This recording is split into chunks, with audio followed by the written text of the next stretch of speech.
사람은 세상을 살아가면서 크게 두 부류로 나눌 수 있습니다. 첫째 부류는 내 힘만으로 살아가려는 사람. 이 사람에게는 신 따위는 필요 없습니다. 우리가 아무리 예수 그리스도를 찬송하고 주님을 경배하고 높인다 할지라도 내 힘만으로 살아가려는 사람에게는 그것은 아주 먼 나라의 이야기일 뿐입니다.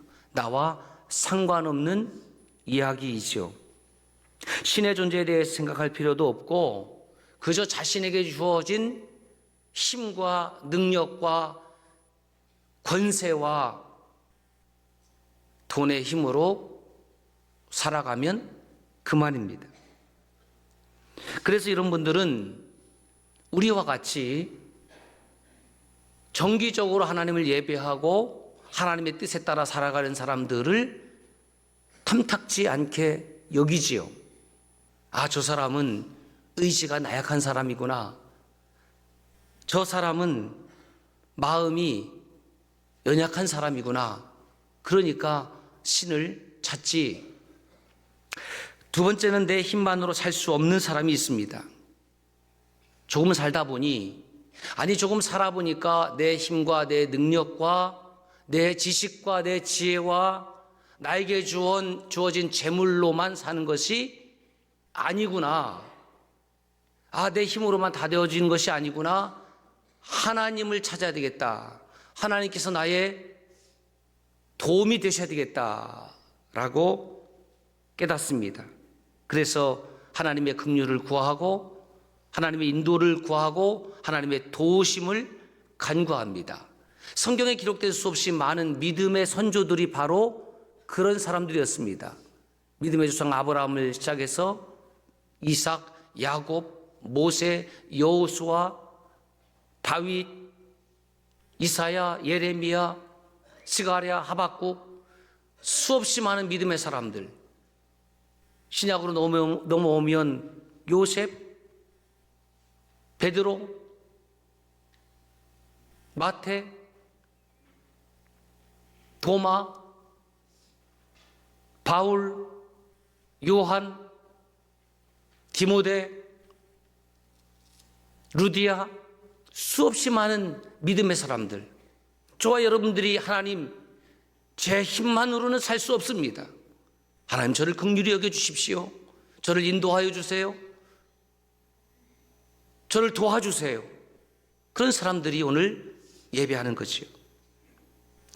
사람은 태어나는 순간부터 원래가 내 힘만으로 살 수 없어요.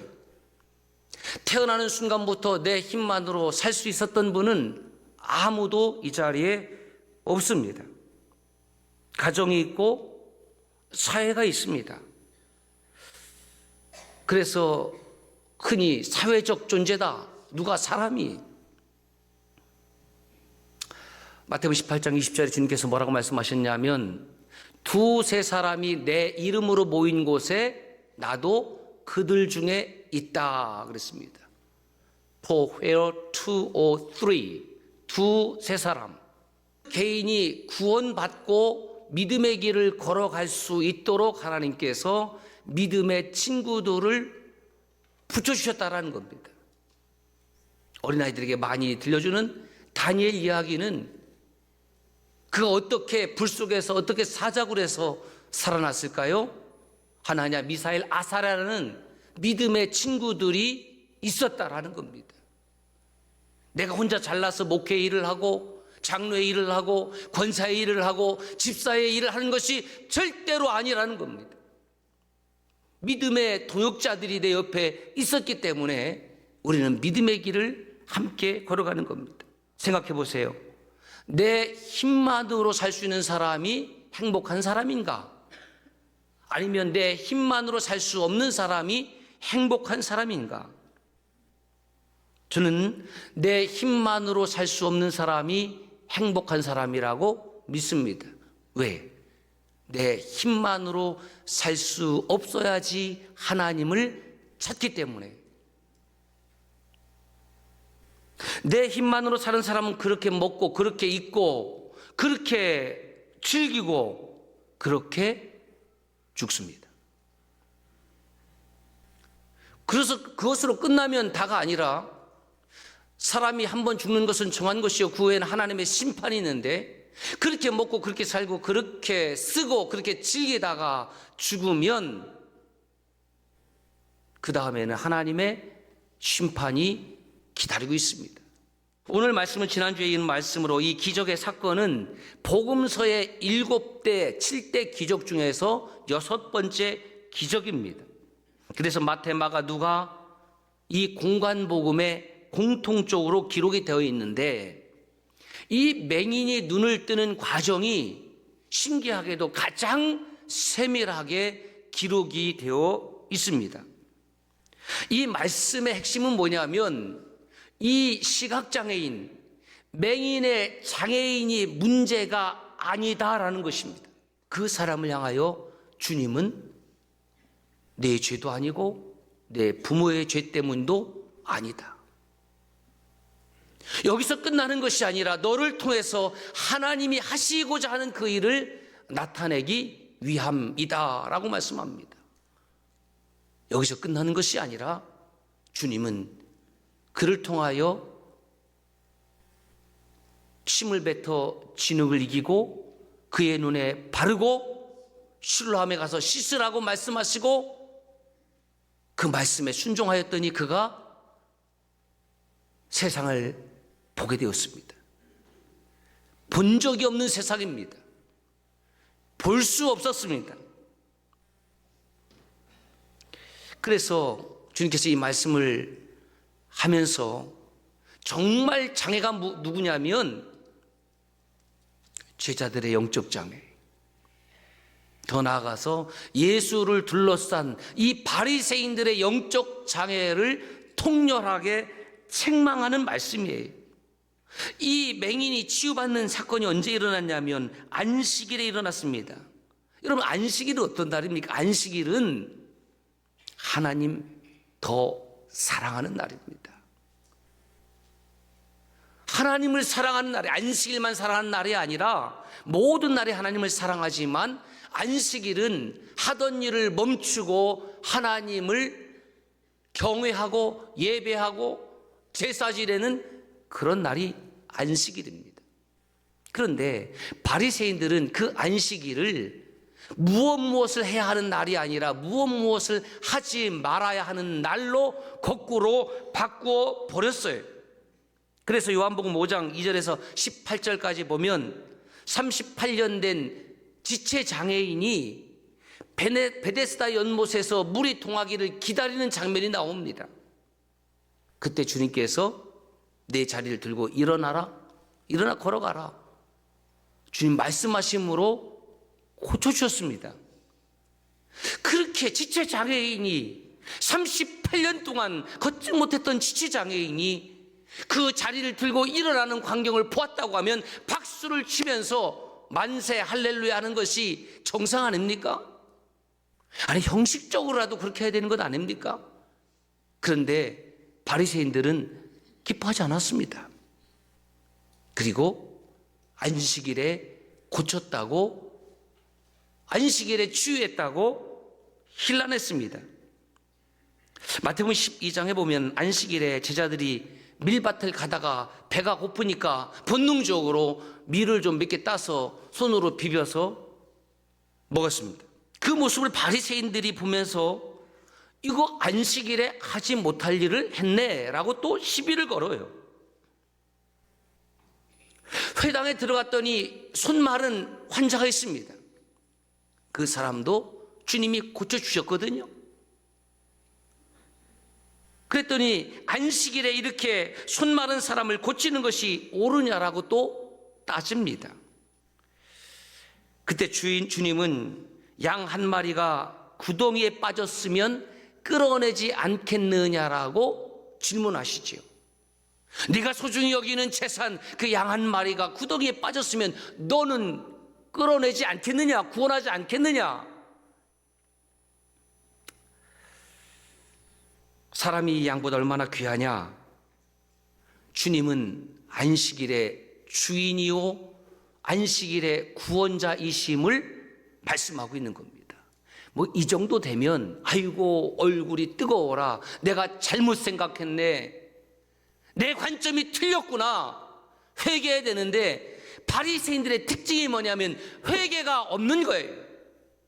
오늘 그리스도인들의 특징이 뭐냐면 회개가 없어요. 말씀을 들어도 회개가 없어요. 고개를 끄덕이고 돌아갔지만 회개하고 상관이 없습니다. 믿음이 있다고 하지만 회개 없는 믿음이고, 믿음이 있다고 하지만 헌신 없는 믿음이고, 그저 관념적인 믿음 가지고 왔다리 갔다리 하는 거예요. 하나님 받지 않으십니다. 몇 푼을 헌금함에 넣었어도 하나님과 아무런 관계가 없는 돈이에요. 이 시각장애인이 주님 때문에 보게 되었습니다. 그게 또 어떻게 보게 되었느냐고 또 따집니다. 이 맹인이 대답합니다. 요한복음 9장 15절에 그 사람이 진흙을 내 눈에 바르매, 같이 읽습니다. 내가 씻고 보나이다. 그러니까 바리새인들 가운데도 두 파로 나눠서 싸워요. 예수님이 또 안식일을 범했네.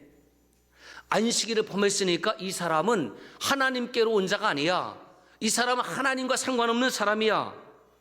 어떤 사람은 아니 그렇게 죄인이면 어떻게 이런 기적을 행할 수 있느냐라고 다투는 겁니다. 여러분, 이 바리새인들이 얼마나 악하냐 하면 기쁜 일을 보아도 기뻐할 줄을 몰라요. 슬픈 일을 만나도 슬퍼할 줄을 몰라요. 형제의 기쁨과 형제의 아픔에 대해서 전혀 영적으로 무감각한 사람들이 바리새인입니다. 오늘 이런 바리새인들이 그리스도의 몸된 교회 공동체 안에 왜 없습니까? 기뻐해도 기뻐할 줄 몰라요. 축하도 할 줄 몰라요. 슬픔에 동참할 줄도 몰라요. 태어나면서부터 보지 못했던 사람이 볼 수 있게 되면 그 기적을 보고 그에게 축하해주고 축복해주고 하나님께 영광을 돌려야 되는데, 이 바리새인들은 또 따져 물어요. 그 바리새인 같은 사람은 항상 따지고, 항상 삐딱이고, 항상 부정적이고, 그 사람이 내 눈을 뜨게 하였으니 도대체 너는 그러면 그를 누구라 생각하느냐? 왜? 한 무리는 그는 하나님께로부터 온 자가 맞다. 또 한 무리는 아니다. 그 사람은 안식일을 범했으니까 하나님으로부터 온 자가 아니다. 너는 어떻게 생각하냐? 이 말이죠. 이 맹인이 이렇게 대답합니다. 선지자입니다. 그는 선지자입니다. 정확한 대답입니다. 왜냐하면 선지자 외에 이런 기적을 행할 수 있는 사람이 없습니다. 선지자가 누굽니까? 하나님의 영으로 충만한 사람, 하나님의 영이 함께하는 사람, 하나님의 능력이 함께하는 사람. 할렐루야. 예수 그리스도는 이 땅에 오신 선지자 중에 선지자요, 왕 중에 왕이요, 제사장 중에 대제사장인 것을 우리는 믿습니다. 여러분은 그렇다면 예수님을 어떠한 사람으로 알고 계십니까?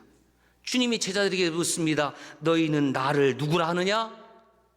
베드로의 고백 잘 알고 있잖아요. 한번 해보실까요? 시작. 주는 그리스도시요 살아계신 하나님의 아들이시니이다. 맹인은 태어나면서부터 보지 못했습니다. 그렇다면 맹인의 눈은 이런 거죠. 보는 것이 무엇인지를 모르는 겁니다. 우리는 보는 것이 무엇인지를 알아요. 맹인은 보는 것이 무엇인지를 몰라요. 다시 말해 본 경험이 없기 때문에 우리가 볼 수 있다라는 개념 자체가 이분에게는 없는 것이고, 아무리 이야기해도 그 사람은 인식할 수 없습니다. 파란색, 빨강색, 노란색, 초록색 몰라요. 세상을 어떻게 인식하겠습니까? 촉각에 의해서. 세상을 어떻게 인식하겠습니까? 청각에 의해서. 그래서 이분은 다른 어떤 사람보다도 청각과 촉각이 매우 뛰어났음에 틀림이 없습니다. 이분이 누구를 만났다고요? 예수님을 만났습니다. 눈으로 만난 것이 아닙니다. 그는 음성으로 만났고 예수님께서 자기의 눈을 터치할 때에 침을 뱉어서 진흙을 이겨 자기의 눈에 바를 때에 그는 예수님의 손가락을 느꼈습니다. 촉각입니다. 주님의 음성을 들으면서 예수라는 사람의 성격이 그 음성 속에 드러나지 않겠습니까? 자기를 향하여 말씀하고 계시는 그 예수님의 긍휼의 마음, 사랑의 마음, 이 사람이 느끼지 않았을까요? 어떻게 해서 그렇게 자기에게 진흙을 이겨서 침을 뱉어서 바르는 것을 침을 보았습니까? 그런데 그는 신기하게도 예수님의 행위를 거부하지 않습니다. 주님 말씀하십니다. 실로암 못에 가서 씻으라. 이게 어떻게 가능한 일인가? 그저 순종했기 때문에 아니에요. 묵상을 하니 이런 마음이 듭니다. 주님께서 하신 그 메시지 속에 하나님의 위대한 사랑이 담겨져 있기 때문에 이 한 사람을 통하여 하나님이 하시는 일을 나타내고자 하는 하나님의 어마어마한 사랑을 그가 틀림없이 느꼈기 때문에 그 음성 듣고 따르지 아니할 수 없었음에 틀림없습니다. 주님의 음성은 온유하고 겸손하고 사랑과 긍휼이 가득한 음성임에 틀림이 없습니다. 여러분, 우리가 예배를 통해서 저는 그런 마음입니다. 주님, 저를 향한 그 음성 들려주십시오. 그 사랑의 음성 제가 듣기를 원합니다. 여러분은 매일 여러분들은 예배를 통하여 주님의 음성을 듣고 계십니까? 주님의 음성이 들리십니까? 그렇다면 그 음성을 듣고 들리는 그 음성에 여러분들은 어떻게 반응하고 계십니까? 히브리서 3장 15절에 하나님 이렇게 말씀하십니다. 시작.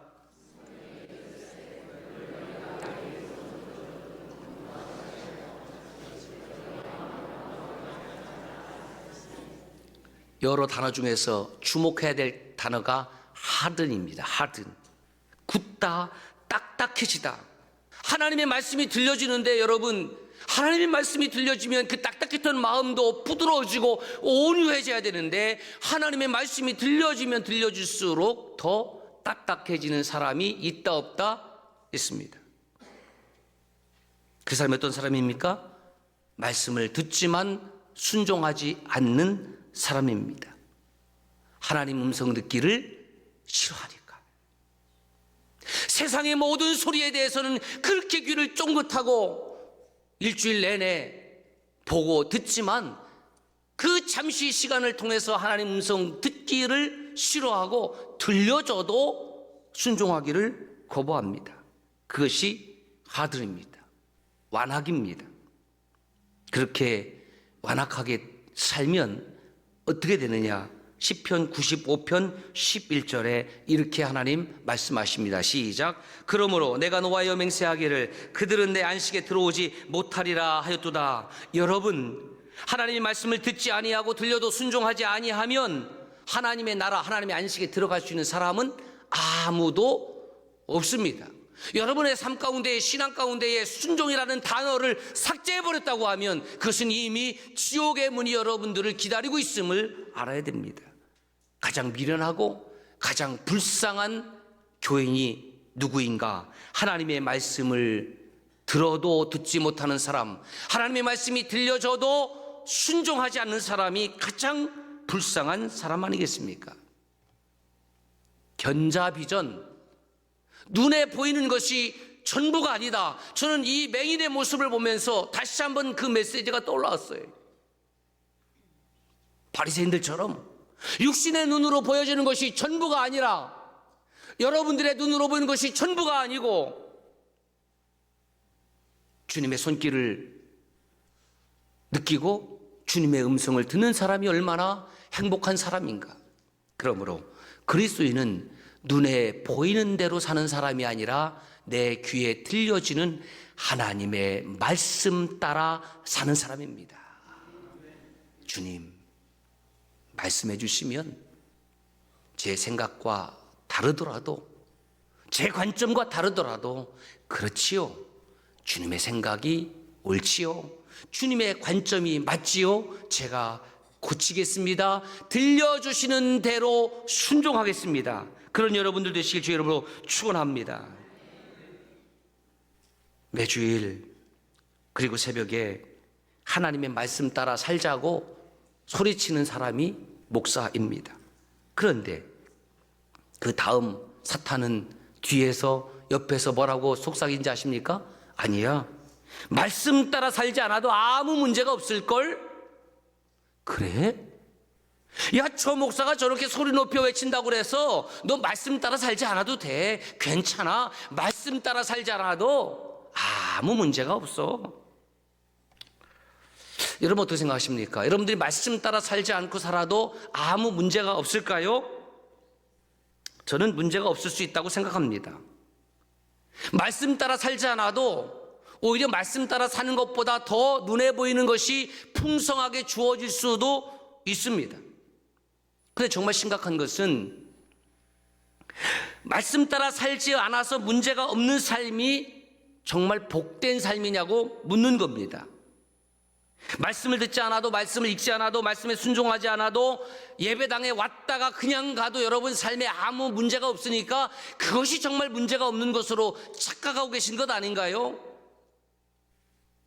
말씀 따라 살지 않아도 아무 문제가 없는 그 삶이 문제입니다. 왜냐하면 더 이상 시간과 기회가 주어지지 않기 때문입니다. 그것은 하나님의 심판이 이미 시작이 되었기 때문입니다. 그것을 신학적인 용어로 유기, 내어버려 둠입니다. 목사가 되었든 장로가 되었든 권사가 되었든 안수집사가 되었든 말씀 따라 살지 않아도 아무 문제가 없다고 희희낙낙하고 계십니까? 내 삶이 정당하다고 생각하십니까? 내 삶이 하나님 보시기에 의롭다고 생각하십니까? 천만에요. 이미 당신은 하나님의 유기에 처해 있습니다. 내어버려 둠, 쉽게 말해서 당신에게 이미 심판이 시작이 되었기 때문에 누가 되었든지 저를 포함해서 하나님의 말씀이 들려진다면 그 말씀 따라 유턴하시기를 바랍니다. 하나님, 오늘 또 주신 말씀을 통하여 내게 하나님 말씀이 들려지면 저를 그냥 내버려 두지 마시고 저를 회개의 자리로, 돌이킴의 자리로 저를 인도해 주시고 문제없게 하지 말아주세요. 그래야 제가 하나님의 오트 세메이온 사인을 깨닫고 돌이킬 수 있기 때문입니다. 진짜 은혜는 무엇인지 아십니까? 하나님께서 저와 여러분들을 한 주간 동안 아무 일도 없게 그냥 내버려 두는 것이 아니라 하나님께서 나를 내버려 두지 않는 것이 진짜 은혜입니다. 그래서 이렇게 정리를 했습니다. 그리스도인은, 시작, 그리스도인은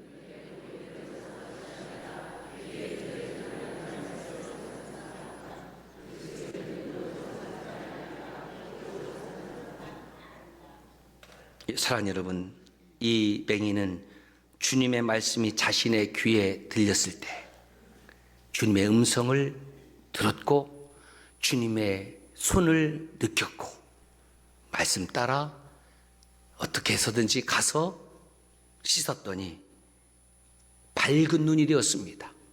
처음으로 세상을 보게 되었습니다. 눈을 뜨게 되었습니다. 이것이 순종의 기적이요 축복입니다. 오늘 우리의 믿음 생활 가운데에 기적을 포기한 그리스도인들이 너무 많습니다. 왜냐하면 순종하지 않기 때문에. 기적이 사라졌습니다. 가정에서 기적이 사라지고 교회에서 기적이 사라지고 하나님의 기적은 구약, 신약, 성경에 기록된 것으로 끝나 버렸습니다. 정말 그렇게 생각하십니까?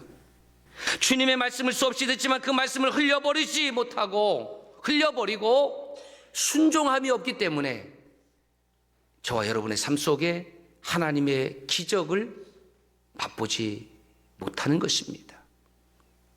하나님의 기적은 저와 여러분들의 믿음을 통하여 순종하는 헌신을 통하여 계속 됩니다.